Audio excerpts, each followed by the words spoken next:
Assalamualaikum warahmatullahi wabarakatuh. Halo Sobat K3, perkenalkan nama saya Rania, NIM 2202020 dari Prodi D3 Fire and Safety, Institut Teknologi Petroleum Balongan.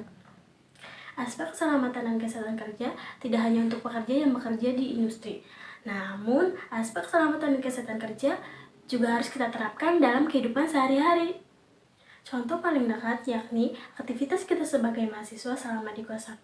Bagaimana sih cara kita menerapkan aspek keselamatan dan kesehatan kerja pada aktivitas kita selama di kosan? Lalu, hal apa saja yang harus kita ketahui untuk menerapkan aspek keselamatan dan kesehatan kerja pada aktivitas kita selama di kosan? Istilah-istilah dalam keselamatan dan kesehatan kerja yakni ada hazard dan risk. Apa sih hazard dan risk? Hazard merupakan semua sumber, situasi, ataupun aktivitas yang berpotensi menimbulkan cedera kecelakaan kerja ataupun penyakit akibat kerja. Hazard secara singkat merupakan sumber potensi bahaya. Risk merupakan suatu peluang baik tinggi, sedang maupun rendah, ataupun kemungkinan seseorang terkena bahaya sehingga terjadi kecelakaan akibat hal tersebut pada periode tertentu. Secara singkat, risk merupakan risiko akibat potensi bahaya. Pengendalian resiko memiliki hierarki pengendalian. Yang pertama ada eliminasi, yang kedua substitusi, yang ketiga engineering control, yang keempat administrasi kontrol, dan yang terakhir PPE atau APD. Yang pertama eliminasi, contohnya jika ada lubang tutup lubangnya, hilangkan bahayanya dari kontak fisik. Yang kedua substitusi, mengganti tools. Yang ketiga engineering control, isolasi orang dari bahayanya. Yang keempat administrasi kontrol, yaitu mengatur shifting atau jam kerja dan pembuatan SOP. Dan yang terakhir PPE atau APD. Konsep hierarki artinya sistematis, berurutan, penggunaan pengendalian yang atas baru ke bawah.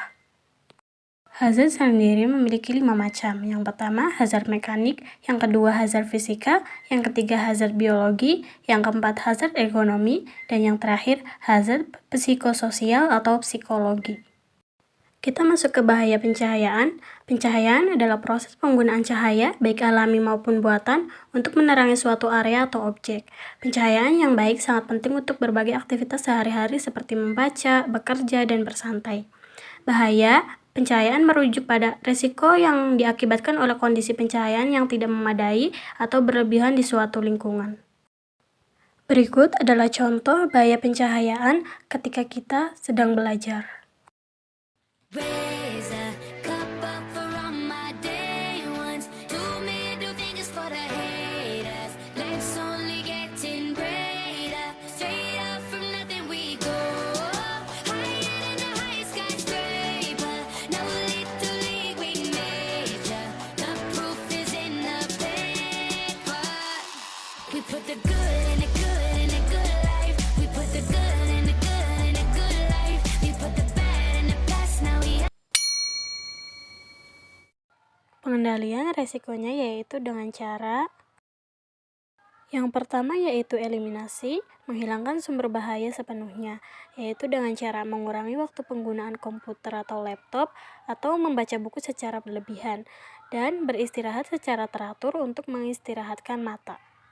Yang kedua yaitu substitusi, menggantikan sumber bahaya dengan sesuatu yang kurang berbahaya, dengan cara menggunakan buku fisik atau e-reader dengan layar yang lebih ramah mata dibandingkan layar komputer. Yang kedua, menggunakan layar komputer dengan teknologi yang mengurangi emisi cahaya biru.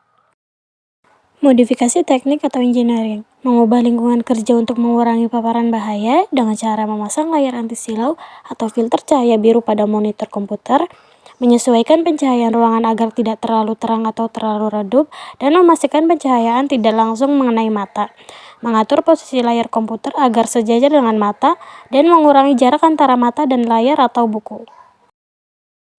Yang keempat yaitu pengendalian administratif, mengubah cara kerja untuk mengurangi paparan bahaya dengan cara mengatur jadwal belajar atau bekerja dengan komputer atau laptop sehingga ada jeda istirahat yang cukup setiap 20-30 menit.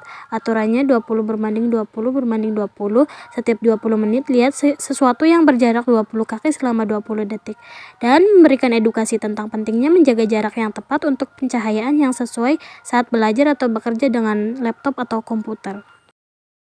Pengendalian risiko yang terakhir yaitu alat pelindung diri atau APD, yaitu dengan cara menggunakan kacamata khusus yang dirancang untuk mengurangi paparan cahaya biru dari layar komputer atau laptop, dan menggunakan lampu meja dengan intensitas yang dapat diatur dan diarahkan agar tidak langsung mengenai mata.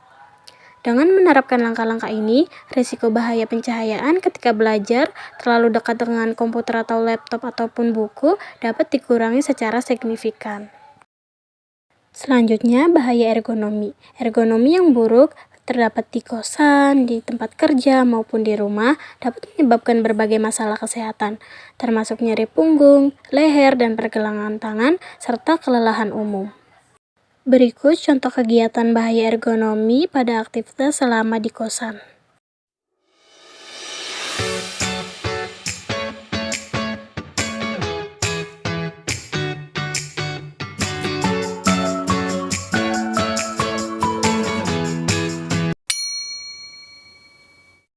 Pengendalian resikonya yaitu dengan cara yang pertama yaitu dengan cara eliminasi, dengan menghilangkan posisi belajar yang buruk, dengan merancang lingkungan belajar yang ergonomis dari awal, seperti memastikan meja dan kursi yang digunakan sesuai dengan standar ergonomi. Yang kedua yaitu substitusi, dengan mengganti peralatan yang tidak ergonomis, seperti kursi tanpa penyangga punggung, dengan kursi yang memiliki penyangga punggung dan bisa disesuaikan tingginya. Yang ketiga yaitu modifikasi teknik atau engineering dengan cara menyediakan meja dan kursi yang bisa disesuaikan tingginya agar sesuai dengan postur tubuh pengguna, serta menggunakan penyangga kaki untuk membantu menjaga postur duduk yang baik. Yang keempat yaitu pengendalian administratif dengan cara memberikan pelatihan tentang postur duduk yang benar dan pentingnya istirahat berkala untuk mengurangi ketegangan otot, serta menetapkan jadwal belajar dengan istirahat teratur setiap 30-60 menit untuk mengurangi kelelahan fisik dan mata. Pengendalian yang terakhir yaitu alat pelindung diri atau APD dengan cara menggunakan bantal penyangga punggung untuk mendukung postur duduk yang benar, serta menggunakan kacamata anti radiasi untuk mengurangi kelelahan mata saat menggunakan komputer atau layar lainnya. Dengan menerapkan hierarki pengendalian risiko ini, kita dapat mengurangi risiko bahaya ergonomi yang mungkin terjadi selama aktivitas belajar.